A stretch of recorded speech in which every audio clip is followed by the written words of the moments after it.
Sorry, I may cough as well. I do have this. Good morning, everyone. Do you want to just say hi in the chat, and then I'll introduce our guest speaker today.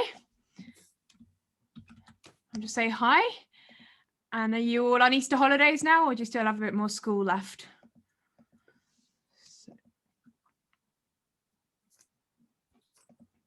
I'm going to say hi as well. Oh, holidays, that sounds fun. Was it 3 weeks off for Easter? Holidays are good. It probably doesn't feel like they've been back at school for that long, 2 weeks and then back. So, yeah, welcome to this morning's session. We've got Grandmaster Peter Wells that's going to do the first hour with me. And he is a very, very good chess author, and he's been the leading second for the English men's team. So people that you've seen in the sessions, Michael Adams, Luke McShane, David Howell, he's been helping them win their great matches playing for England. So he's very, very good, and it's going to be a lot of fun. We're going to go through some of the Fischer stuff that you've had in your coursework for March, and then there's some extra material as well. So we'll get started in a moment. Let me just check who's here. So we've got 28 people here, so please do say hi in the chat. As usual, when Peter asks questions, if you just write your answer to the panelists, and then me and Peter will be able to see those. And are you ready to start? I'll hand you over to Peter now. Great, thanks, Sarah.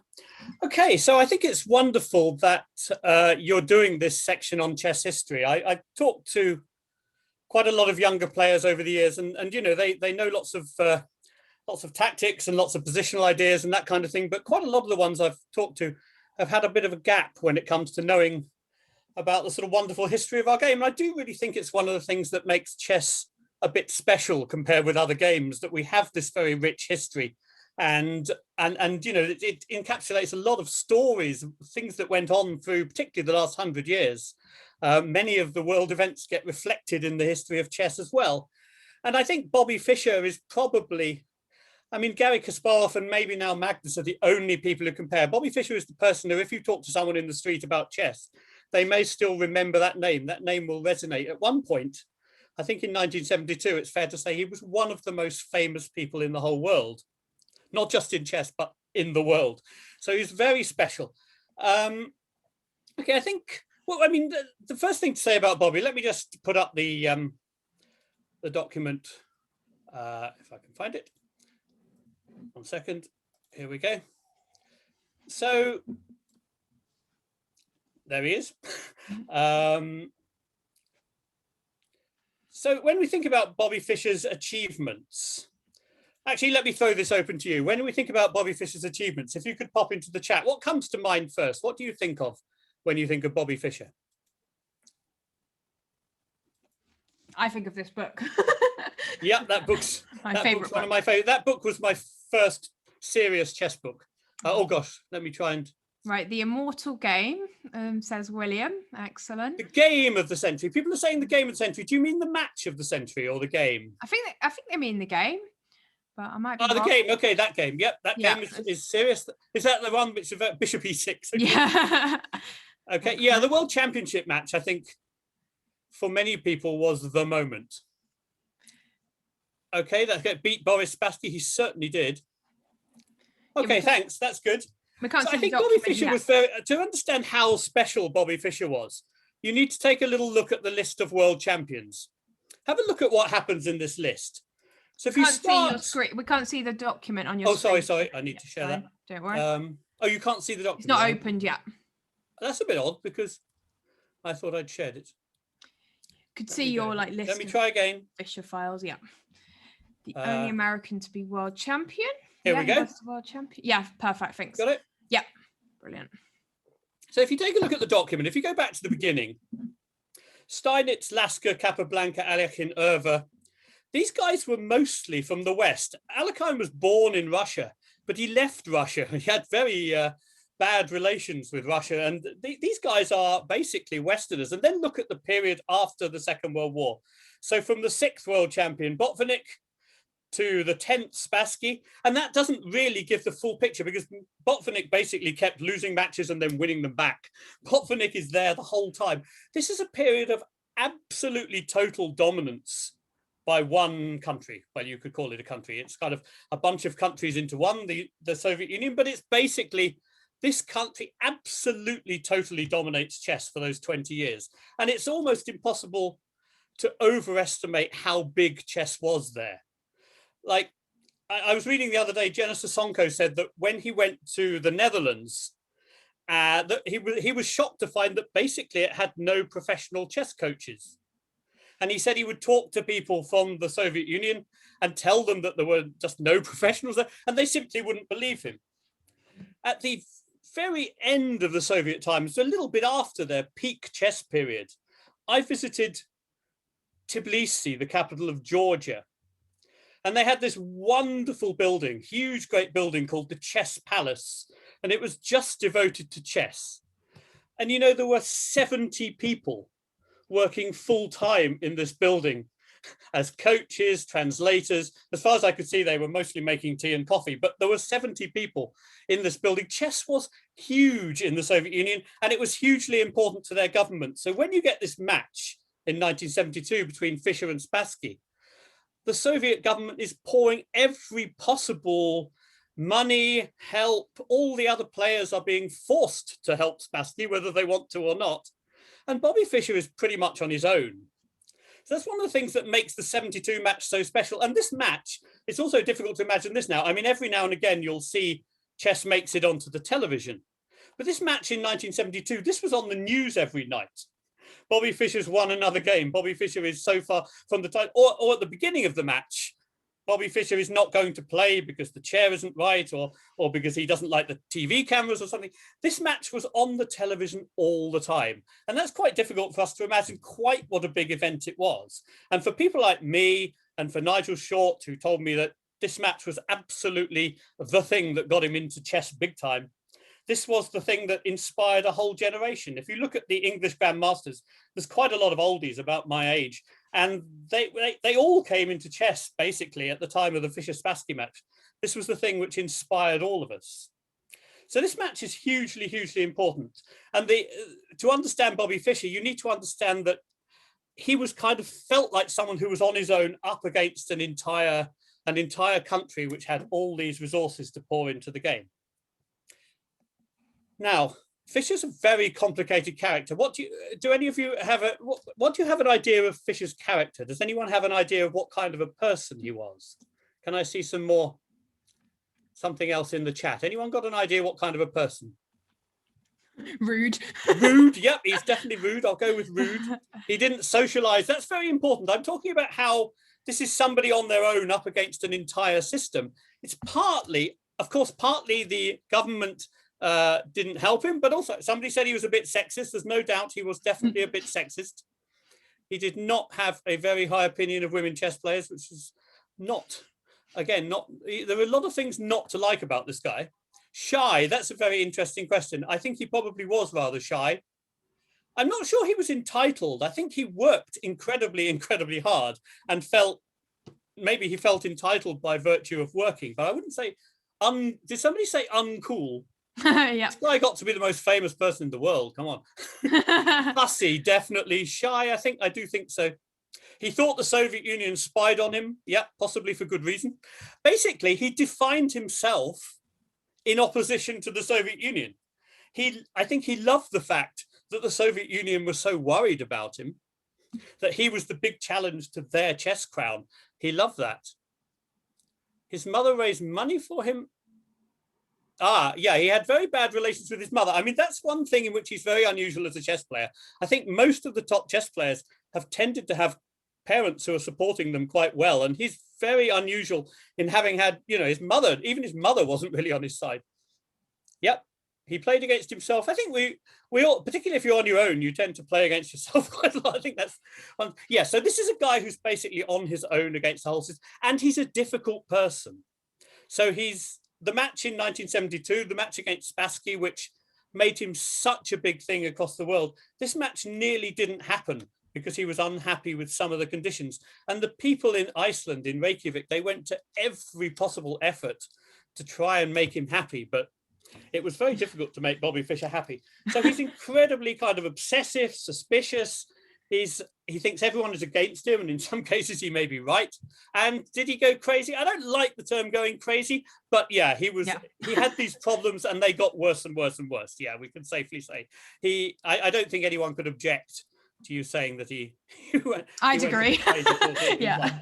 Okay, what about the good things in his personality? What things about him as a person do you think helped to make him a good chess player?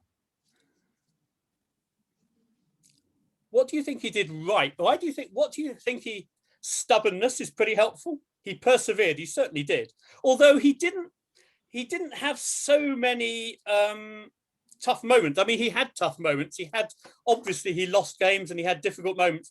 I don't really go for the born genius thing, but okay, he breathed, that probably helped. Determined, yeah.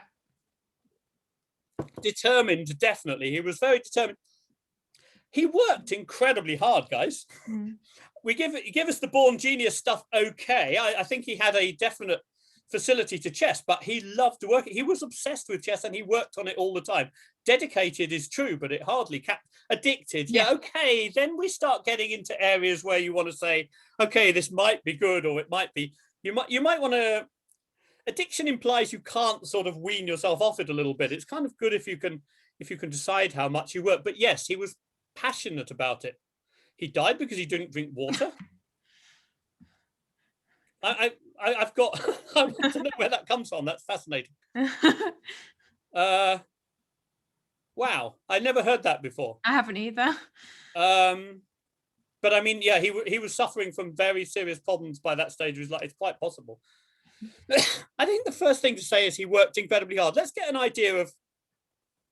He was incredibly dedicated, but why people are dedicated to work? Because they love it so much. He loved chess at that point. He really loved it. I know. Yeah, he. By the way, I think he probably did think he was still world champion for eternity. So, but that's another story. Okay, so he worked incredibly hard, and let's give you one little idea, because okay, we now live in a generation where if you want to work on chess, you go and find some material on a computer, and you can just do it. He wasn't just. He loved chess more than himself. Yeah, I got the impression he was pretty keen on himself as well. But okay, in those days, you didn't just have to work on all this material that was available. You had to go find the material too.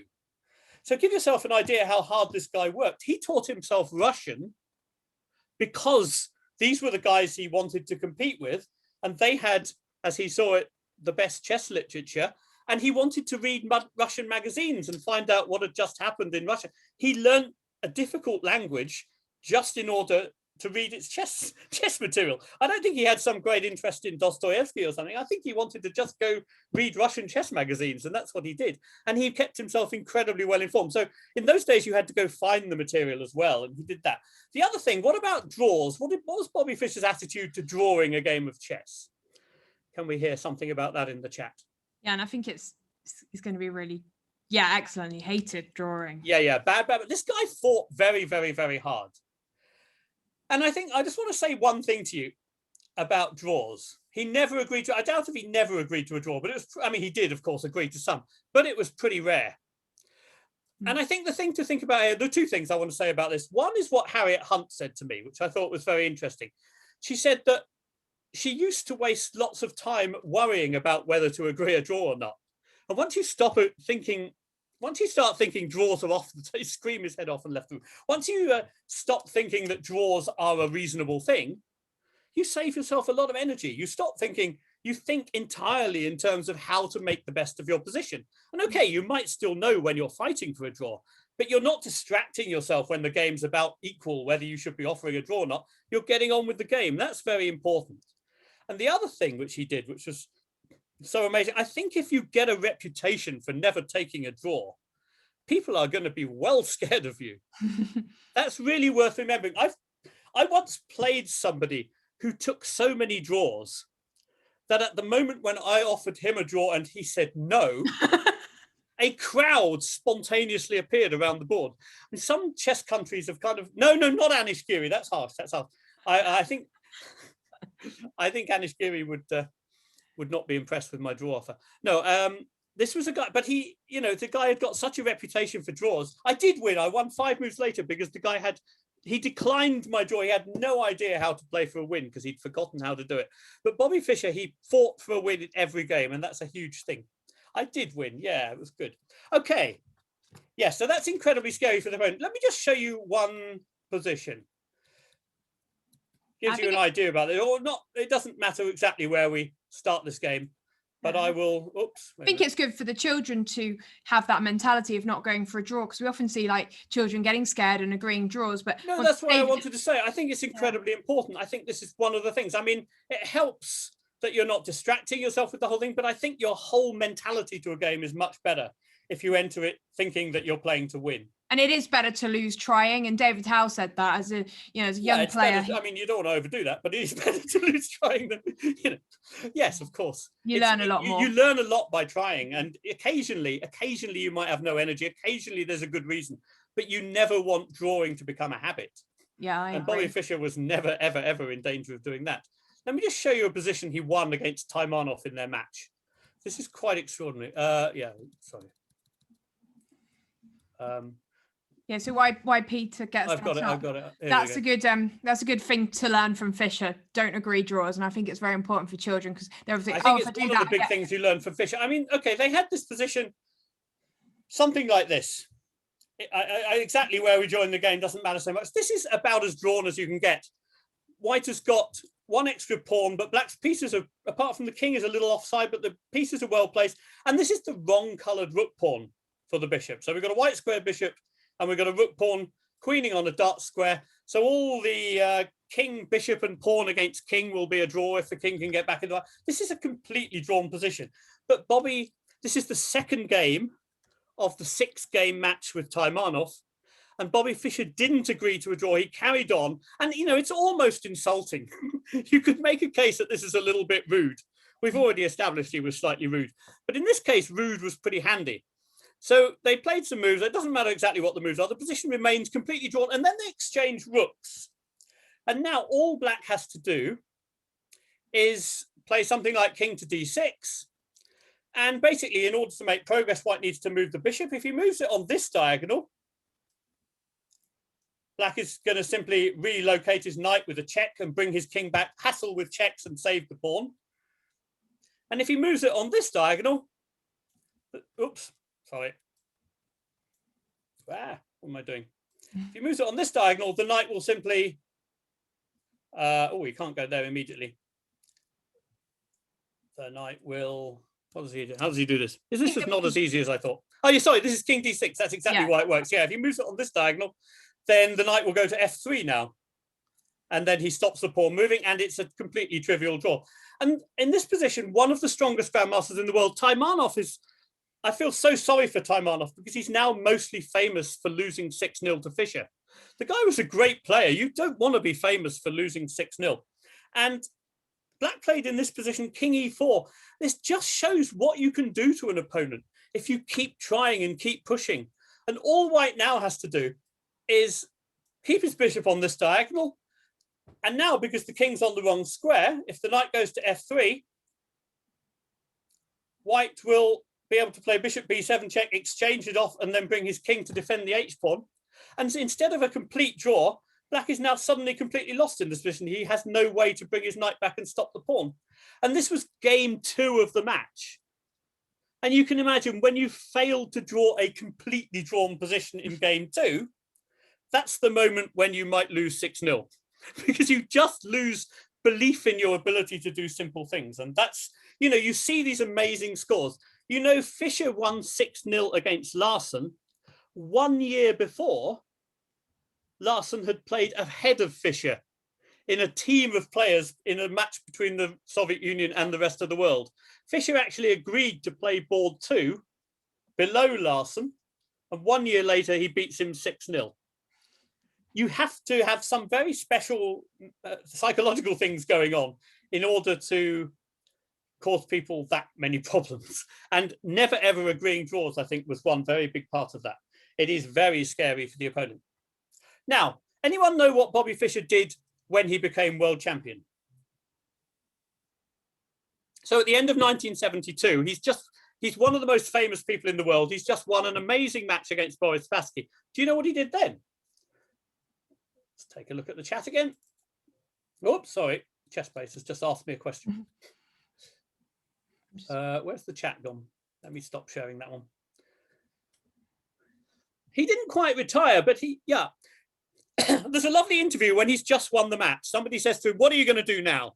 Because there's always this moment when somebody's achieved their goal and there's a little bit of worry what they're going to do next. And he said, I don't think I've been playing enough chess. He said, I'm going to play more chess. And as you rightly said in the chat, at that moment, he stopped playing chess. He didn't play any tournaments. And for many people, most crucially of all, he then didn't play the World Championship match 3 years later, which meant that Anatoly Karpov became world champion. Yeah, thanks. There's various people saying all of these things. Yeah, he did effectively retire. I mean, I don't think it was a decision to retire as such. I think that I think his problems started increasing and he found reasons on every occasion not to play. I mean, he tried to change the rules for the 1975 match, but basically he stopped playing. So he didn't play. And I think, you know, people talk about all these things like he was a big fighter. He certainly was a big fighter and all these things. But I also worry, I think he was a little bit scared of Karpov. You know, it's easy to wrap up your fears. And I think that he genuinely wanted the rules changed. He thought it was wrong that you could win a world championship match as you could at that time by basically drawing all the games. And as the champion, that would have worked in his favor. It's only the champion who could win by drawing all the games. And I think he was quite principled because he got these ideas in his head and he couldn't shift them. But he didn't play. I think he was a little bit afraid as well. And I think Karpov would have been a tough opponent. But we'll come back to that in a moment. Okay, so can I ask you about Bobby Fischer's chess style? What do you think of Bobby Fischer as a player? Do you think of him, like if I asked you who were the great attacking players among these world champions you've been learning about, who do you think? He gave around 100 rules for FIDE. Yeah, I think FIDE probably agreed to about 80% of them, and that was not enough. Bobby Fischer, one of the words you don't have with Bobby Fischer is compromise. Okay, so you think he's very attacking. Who do you think are the most attacking players? Garry Kasparov, Mikhail Tal. Yep, they'd both be on my list. If you go back further, if you go back earlier, did people look at the earlier period before the Second World War, before 1945? Capablanca is not on my list of attackers. I think of him as very, very simple, very effective. Alekhine, that was the name I was looking for. Alekhine is the other person who I see. So Alekhine, Tal, and Spassky too, actually. You know, sometimes when you get badly beaten in a match, people forget what you were very good at. Spassky, I think, was very good at all-round player, but he was certainly a serious attacker. Let's have a look at this list. Fischer, Kasparov, Tal. Tal is in there twice. I like that. Yeah, I think Tal deserves 2 mentions when it comes to attacking. I would have him twice on my list. Morphy, okay, that's a very different time, but yes. And Alekhine, that's a pretty good list. Okay, the question for me is, where do we put Bobby Fischer?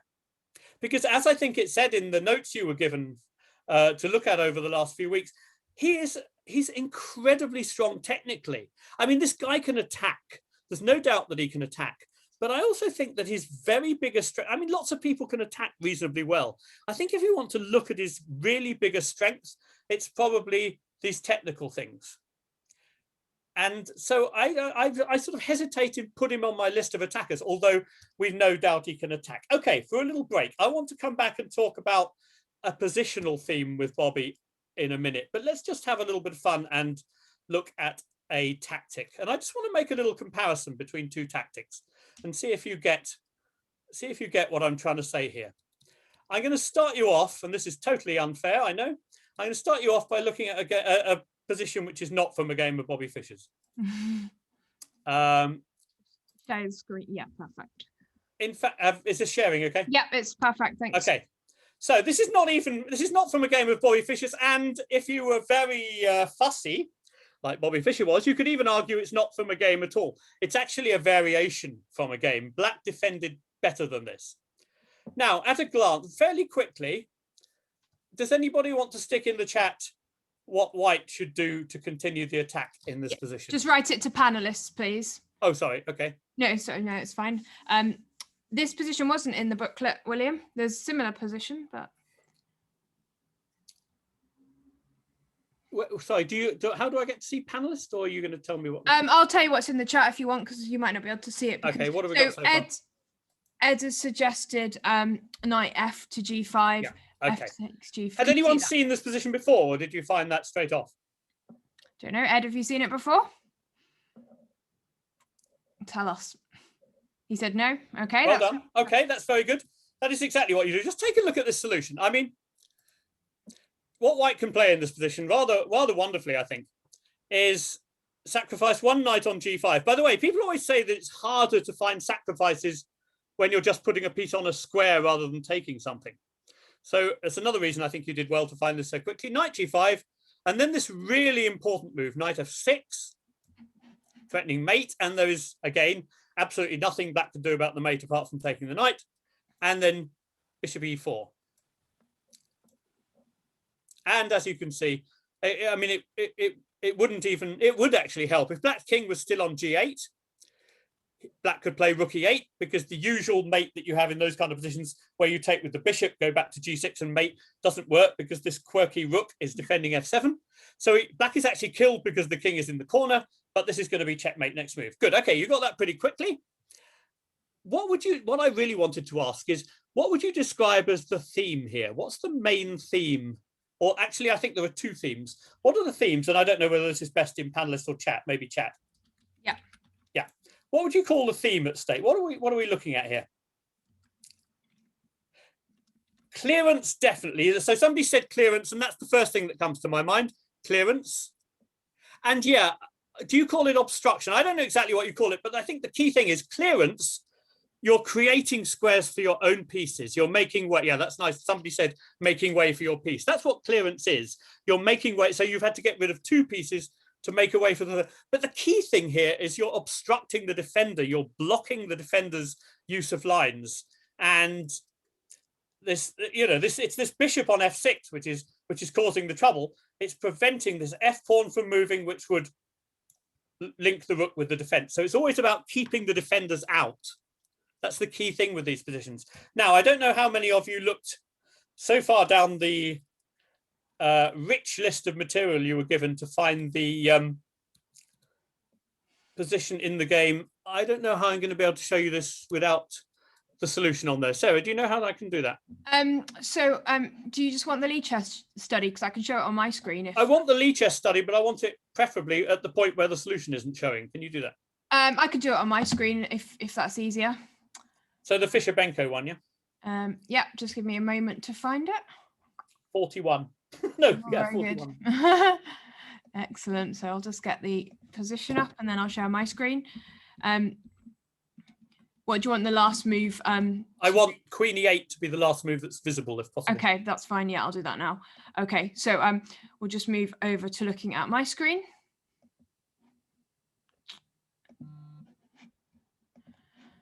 Okay, you should all be able to see my screen now. Brilliant, thanks, Sarah. That's good.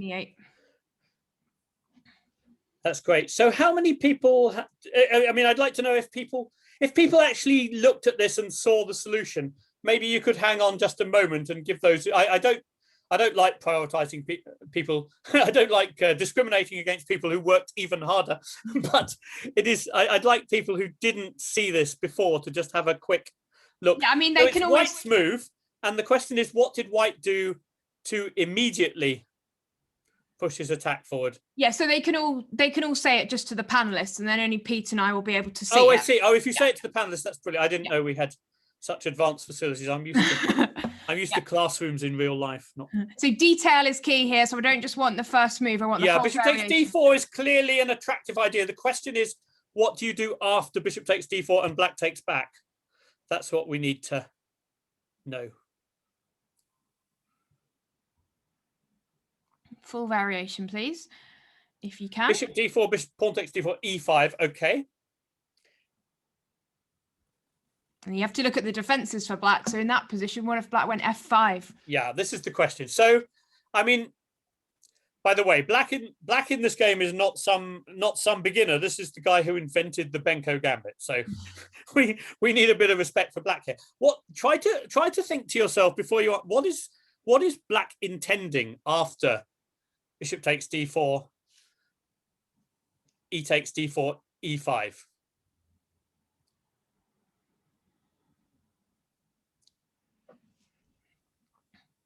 Some prophylactic thinking is required here. Your opponent's defense and stopping it. You're absolutely right. The first thing you look at in this position is bishop takes d4 and then e5. But then if you notice a resource for black, then it's kind of what I like about this, it's such a pure case of problem solving. You really, as white, you only have one problem to address, which is that black has one resource after takes an e5. Okay, do we have enough responses to take this on, do you think? Yeah, so should we look at let's see what happens after bishop takes d4 and d5. Start with, yeah, exactly. Yeah. So can somebody tell us what is black's defense in this position? That makes sense by the way of black's last move. I mean, he didn't play queen e8 for no good reason. Yes, black's idea is simply to meet this with the move f5. I mean, black's position is not a thing of beauty. This is one of the many games from this period where the lessons you don't take are from the opening. f5 attacks white's queen, and also, I mean, this is a big mess. If white exchanges queens there, it's just a big mess. Black can take back with the knight. Black can probably take with the rook as well, because actually white's knight is threatened too. So yeah, it's actually not that clear. This position is going to be okay for black. f5 solves all black's problems. So yeah, so what you need to do as white, you need to say, okay, black has one defensive idea and one only. So all you need to do as white is to address that. And the reason I think this is very closely related to the last problem, it's all about blocking defensive lines. And the defensive line here is that line between the queen on e8 and the queen on h5. So yes, one or two people have, several people have now put into the chat the right move. Do you want to show the right solution? Yeah, of course. So let's get the takes, and now we move our rook to f6. A beautiful move. I love this move because it takes away black's one and only defensive resource. And again, rather in the last example, you see how helpless these poor kings are on e8. And this one's sort of helpless anyway, because even if it was on g8, there's a rook and a queen preventing the usual running away mechanism. And so black is completely helpless. I mean, if the rook is taken, I think you can all see that after e5, there is then no defense whatsoever to the mate on h7. And in the game, black played, what did black play? Black played, he played king g8, that's right. Yeah.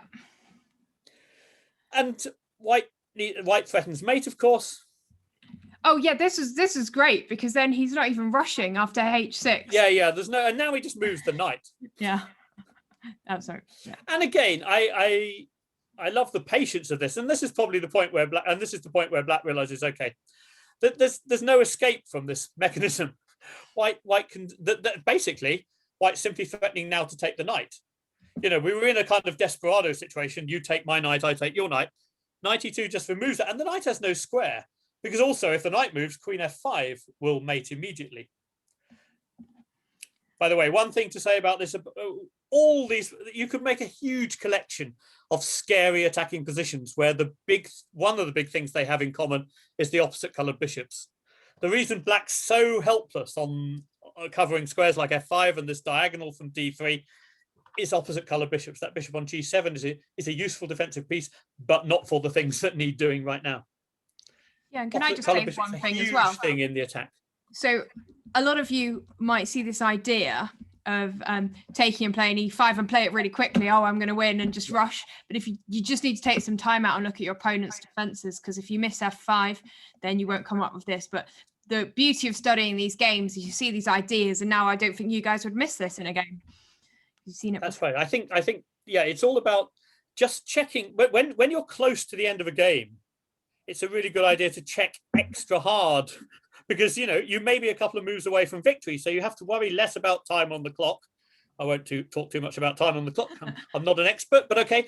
You have to worry less about it at that point, so you can take extra care and check all your opponent's resources. So I love that. So Bobby, there's no doubt Bobby could do tactics, and that's one of my favorites, but there are lots of other nice ones. But what I want to talk about, let me say, so what we've got so far, we've got a guy who worked incredibly hard, was a difficult person, was pretty much, in many ways, a model of behavior at the board, incredibly hardworking, and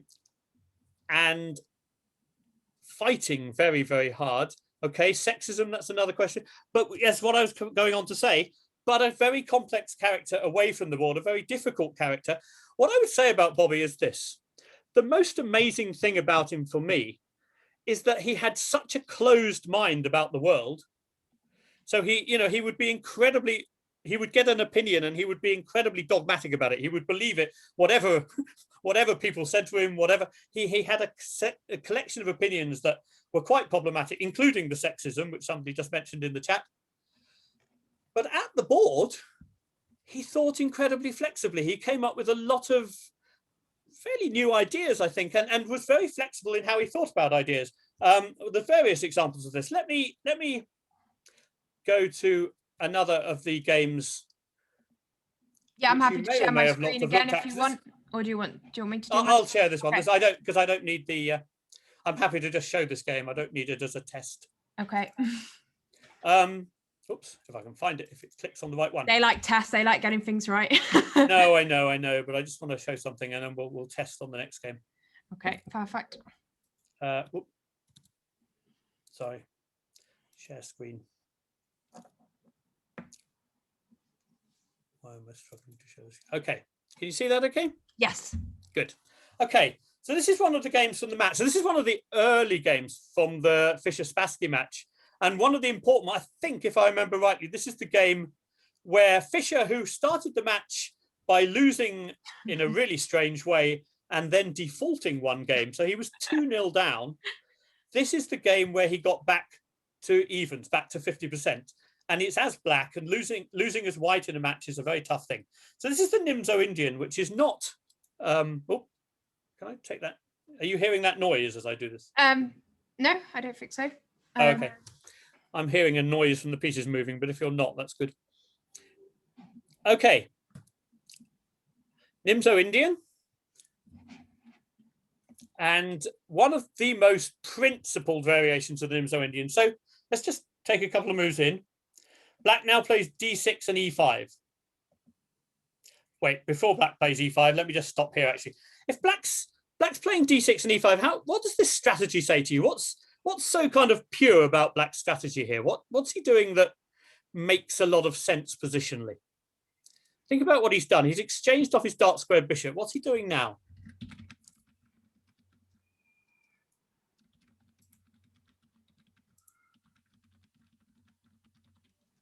Ah, yes. I showed some parts of this game yesterday. So he is opening up his other bishop in terms of good and bad bishops. He's exchanged off his dark square bishop, and now he's going to put all his pawns on dark squares. This is kind of one of the most sort of pure, very principled ways of playing the Nimzo Indian. And I think the Nimzo Indian is one of the best openings for learning positional ideas anyway, by the way. It's one of the reasons I picked this game. I love these Nimzo games. They teach a lot of basic. Can we flip the board? We can flip the board. I wanted to show you Spassky's agony, but we can flip the board if I can remember how. Oh yeah, it's go to the three lines on the right hand side. Oh yeah, that's and click flip board. But I was having a conversation with Alex about this yesterday because people were asking me to flip the board, and people should be able to look at them from White's perspective. Yeah, I'm not sure about this flipping the board thing, but I don't mind. I don't mind here. Okay, who thinks they know anything about? Have people seen these kind of positions before? Yeah, he's shutting down the dark squares is one way of putting it. I mean, think about it. If black set up this formation on the dark squares and had a dark square bishop, that dark square bishop would be very, very, very passive. That would probably not be a very happy piece. I mean, black kind of does that in the check Benoni or something like that. But it's kind of quite nice to have set up these dark squared pawns with that bishop already off the board. So that makes a lot of sense. How can White play this position? How can White bring some life to his bishop pair, I wonder?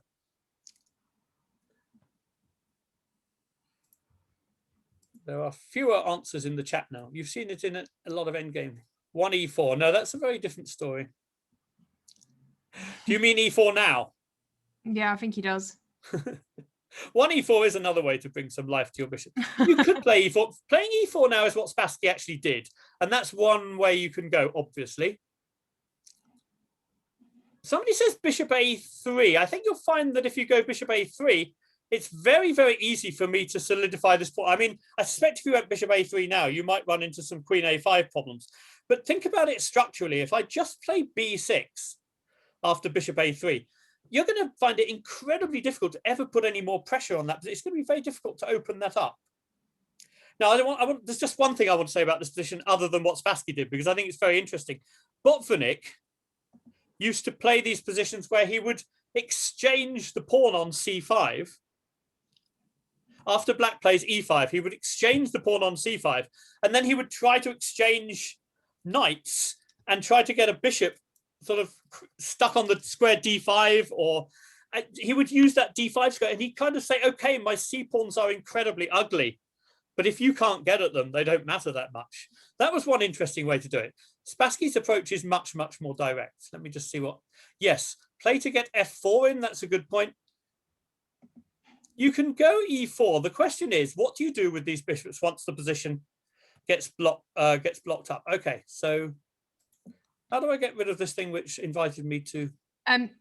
So you just click the... Oh, I just clicked that. Yeah, sorry, I did that the other day. Okay, so e4, and black goes e5, of course, because it is important to keep those guys under control. White goes d5, knight e7. So you could make an argument here that another part of what black's doing is he's showing the fact that knights are rather good in block positions.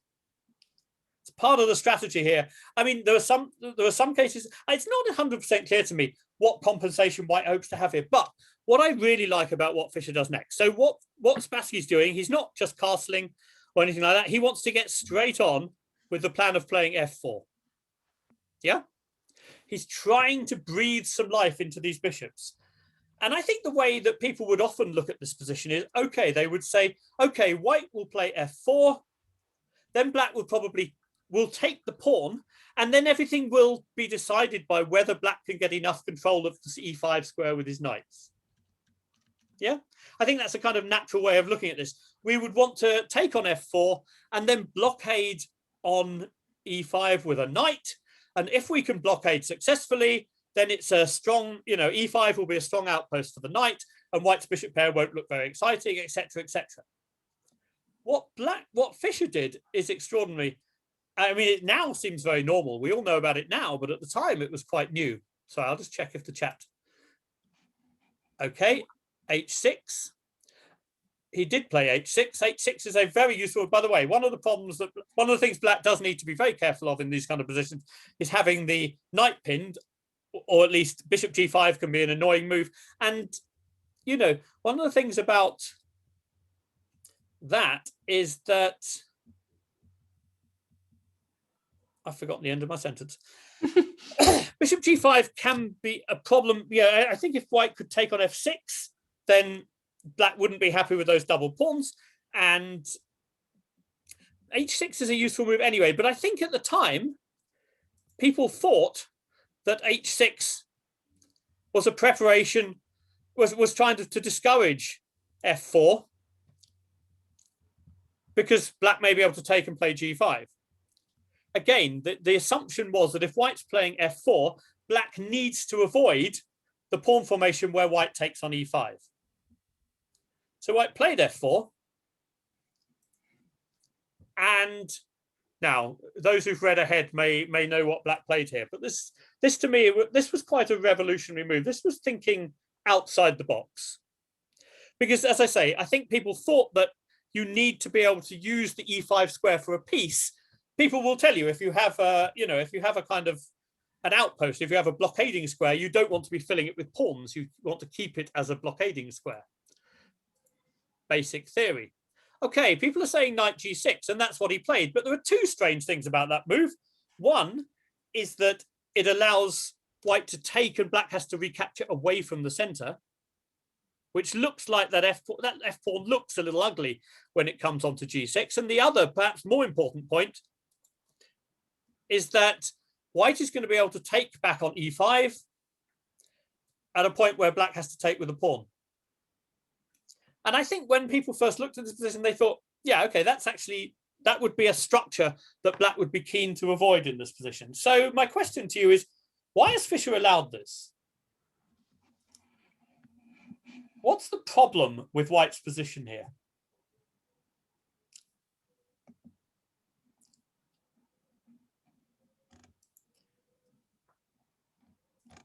Can you put into words? Bishops are bad. Yeah, I don't know if the bishops are exactly passive. I mean, okay, the d3 bishop's a bit passive. The dark squared bishop looks like it should be great, but it has nothing to do. There is no plan in this position. He can't attack. There isn't a plan. There's actually no plan at all. He has only one pawn break, which is to try to play a4, a5. And we'll see in a moment. By the way, it's fair to say that now people still play, we'll go back a couple of moves. People still play this position for white, but they've learned that f takes e5 is actually a really bad move. It's one of those things where it looks like white is getting the structure that they want, but actually they just don't have the right pieces to fit with the structure.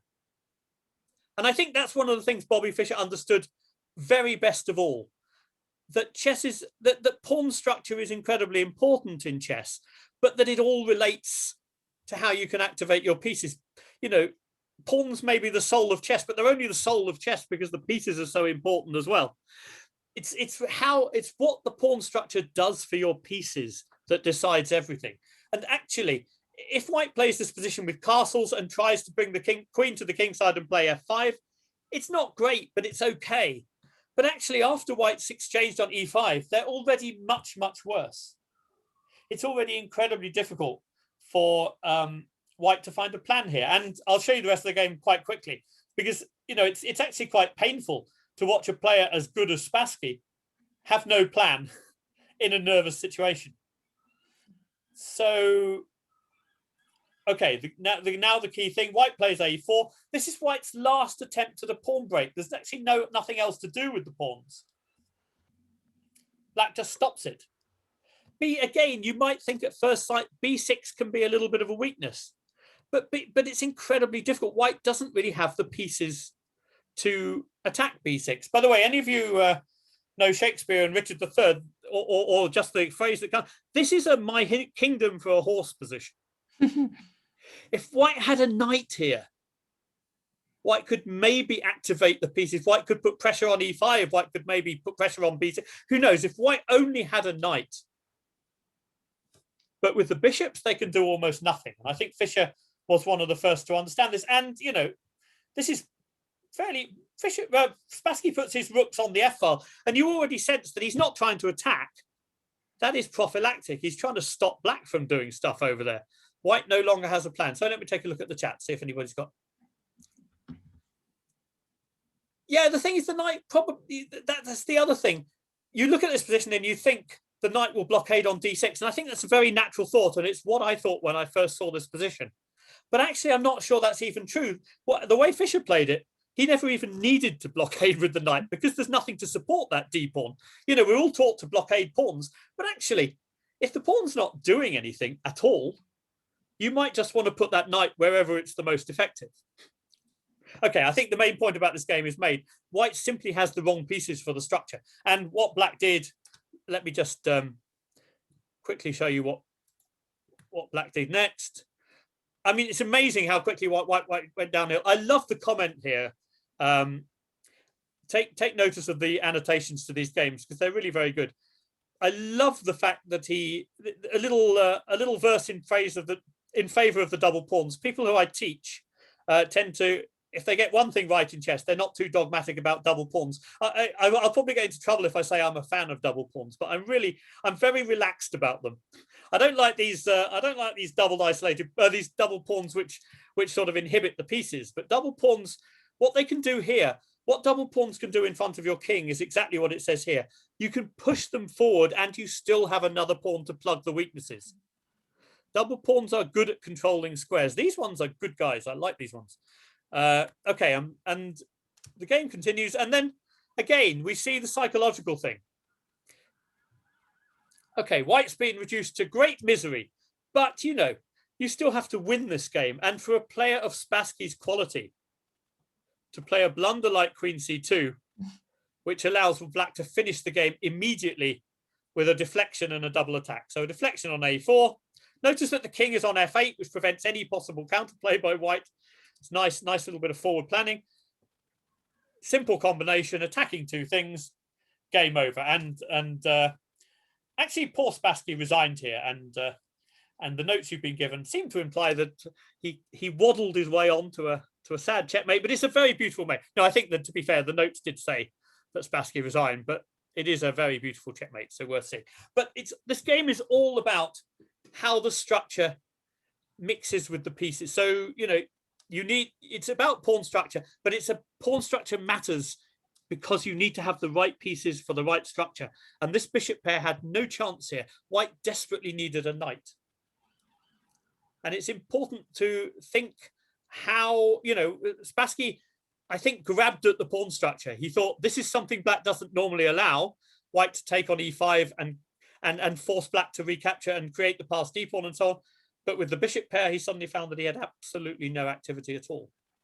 Right, one more game. We only have 10 minutes left.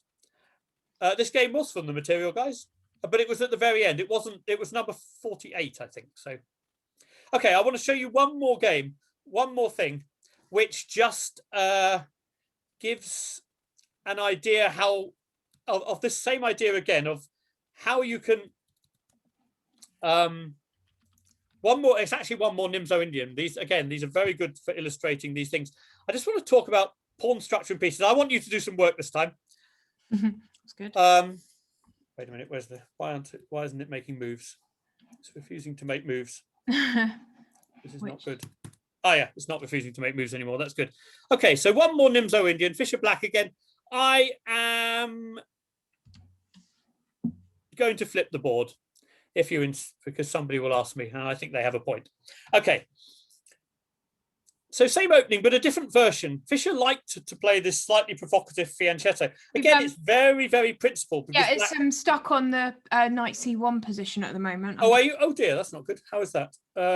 I'll stop the share and start again and see if that works. Perfect. I think. How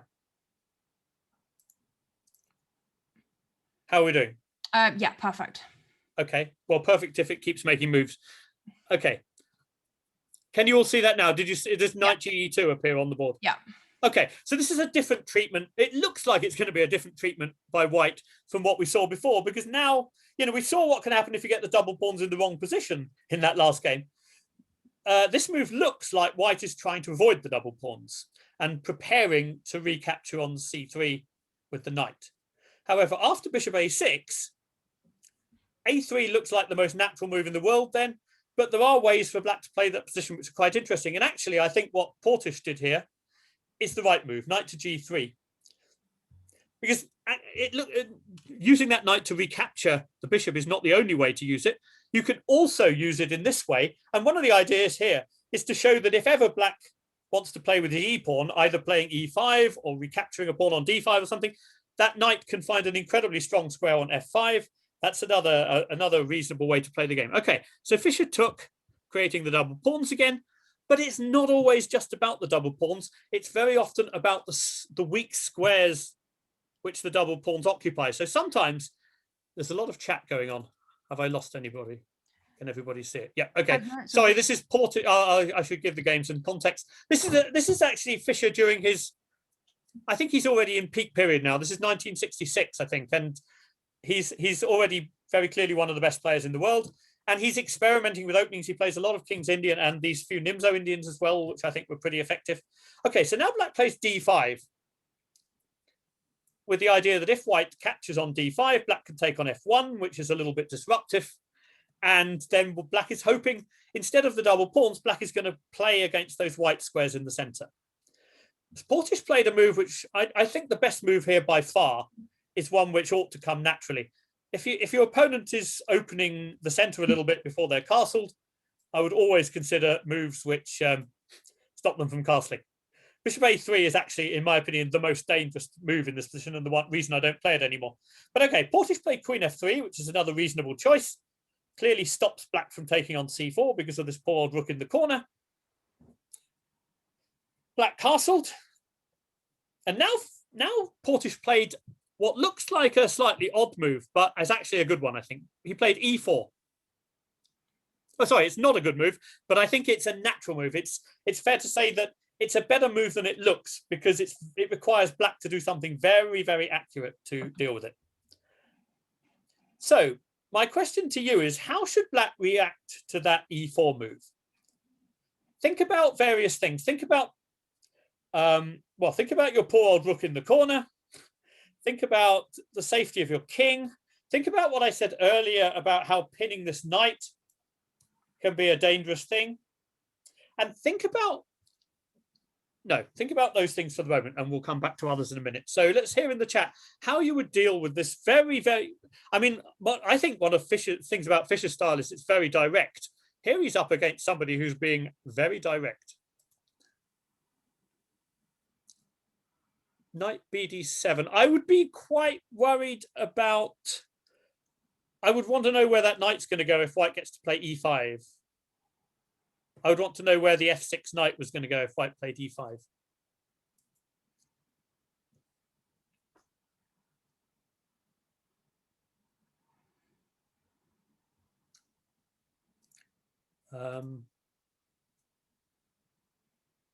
I think you're right to be concerned about bishop g5, but I don't think black can really afford an h6 temp. Again, I think white's bishops are going to come to life quite well if white can play e5 here. Knight takes e4 is possible. I mean, you can take on e4. You can take first with the knight or first with the pawn. Okay, so I mean, I think my feeling is that e5 is probably well worth preventing, and therefore taking on e4 isn't a bad idea. But you need to ask yourself, what are you going to play in a position? Let's say that if you play knight takes e4, as somebody suggested. By the way, I think that these moves are all better than taking on c4. I'm very nervous about bishop g5 and the center if you take on c4. So taking on e4, let's take twice on e4. And then take a look at this position. What do you think you might play here?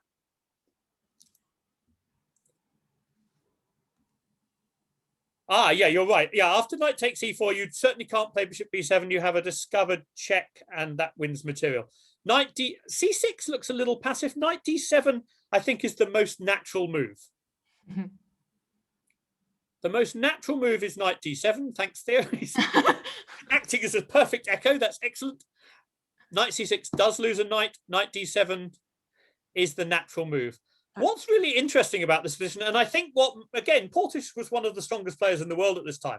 What motivated Portisch here is that after knight d7, bishop d3,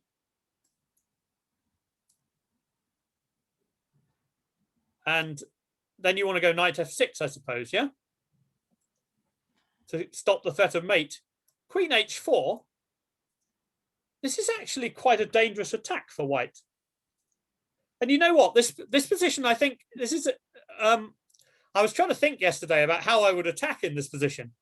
Yes, h6 is a move, but there are two things to say about h6. I think the sacrifice bishop takes h6 doesn't quite work yet, but it would be fairly scary. Maybe it does, actually. I think bishop h6 might already be there.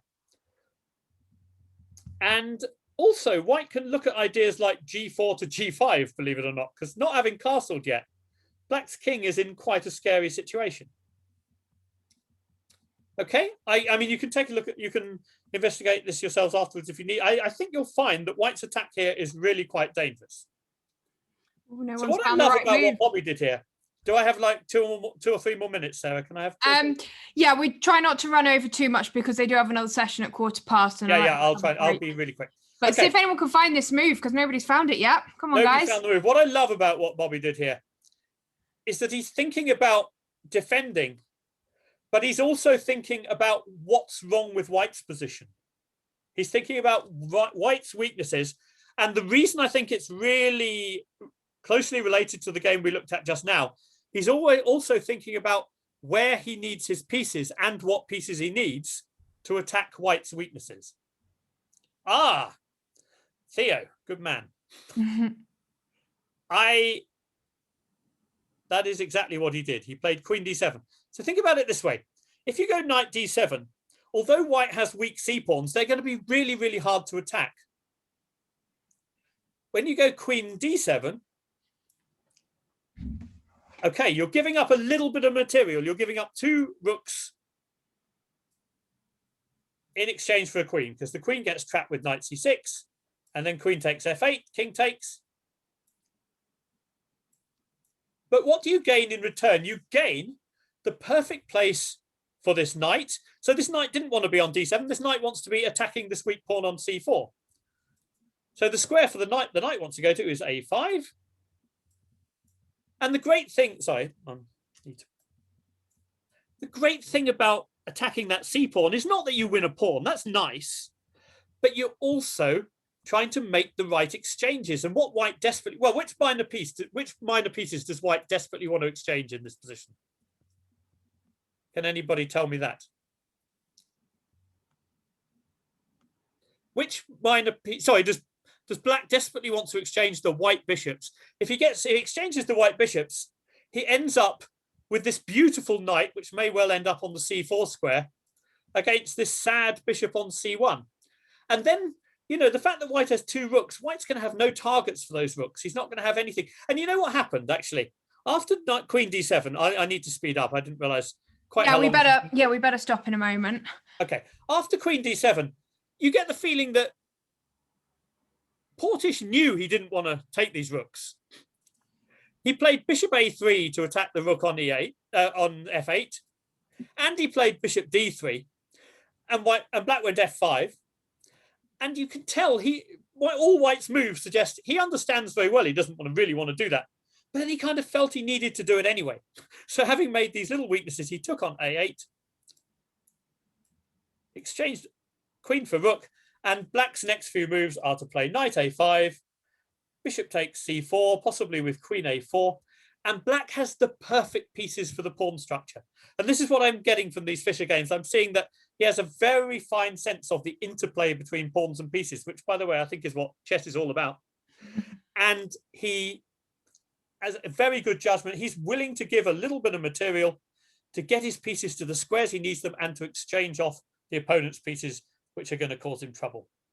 Okay, obviously I can only scratch the surface of Bobby Fischer, but I hope I told you something about him as a person, a little bit of context. This guy is defined by the time, defined by the dominance of the Soviet Union, which he was the only person to break, and he inspired a lot of people in my generation. I hope he still inspires some people in your generation, and thank you very much. Yeah, thank you very much, Peter. So we're going to